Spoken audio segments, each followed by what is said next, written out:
स्वागत छ यहाँलाई नेपाली फ्यामिली किचनमा। आज म जनै पूर्णिमा विशेष क्वाटीको झोलको रेसिपी बनाएर देखाउन गइरहेको छु। भिडियोलाई अन्तिमसम्म हेर्नुहोला। मन परेमा लाइक, शेयर र नयाँ हुनुहुन्छ भने सब्स्क्राइब गर्न नभुल्नुहोला। यहाँ चाहिँ मैले यसरी टुसा उम्रेका 9 थरीका गेडागुडीलाई 2 कप जति लिएको छु। यसलाई मैले 1 रात जति भिजाएको थिएँ र अर्को दिन त्यसको पानी फ्याकेर मजाले छोपेर राखेँ। त्यसको 2 दिनपछि मैले यसरी निकाल्दाखेरि टुसा उम्रिसकेको छ।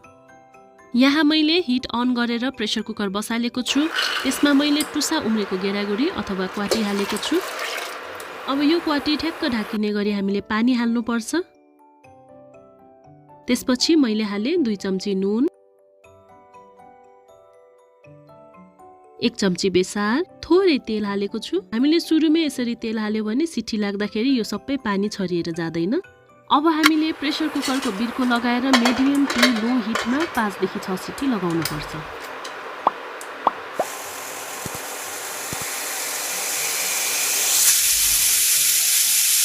सिटी लागेपछि हामीले ग्यास बन्द गर्यौं र यो सिटी सेलाइसकेपछि मैले प्रेसर कुकरको बिर्को खोल्दै छु। अब हामी चेक गर्न सक्छौं गेडागुडी पाक्यो कि पाकेन भनेर।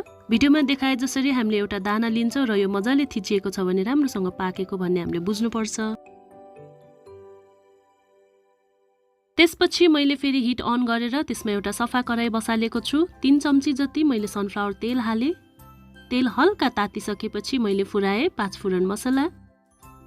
यो मसला लाइट ब्राउन भएर फ्राई भइसकेपछि अब हामीले हाल्नु पर्छ 2 वटा मिडियम साइजको काटेको प्याज।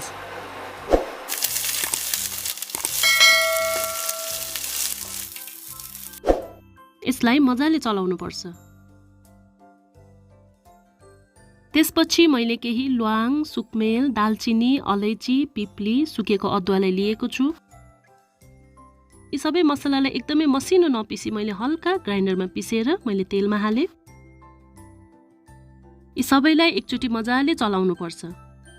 अब हामीले 2 वटा तेजपत्ता हाल्छौं। त्यसलाई मजाले चलाउँछौं। त्यसपछि हामी हाल्छौं थोरै बेसार, थोरै नुन हाल्छौं। सुरुमै गेडागुडी उमाल्दा हामीले नुन बेसार हालिसकेको हुनाले यो बेला एकदमै थोरै हाल्नुपर्छ। अब हामी हाल्छौं 1 चम्ची जिराको पाउडर, 1 चम्ची धनियाको पाउडर, थोरै खोर्सानीको धुलो हाले मैले, आधी चम्ची अदुवाको पेस्ट, 1 चम्ची लसुनको पेस्ट र यो सबैलाई मजाले चलाउनु पर्छ। पिरो तपाई कति खानुहुन्छ त्यो अनुसारले खोर्सानीको धुलो हाल्न सक्नुहुन्छ। हामी चाहिँ एकदमै कम खाने भएको कारणले हाम्रो रेसिपीमा प्राय खोर्सानी हुँदैन। अब केही समय मजाले चलाइसकेपछि 3 वटा टमाटरलाई पिसेर प्युरी बनाएको थिएँ, त्यसलाई मैले हाले र फेरि मजाले चलाउनु पर्छ।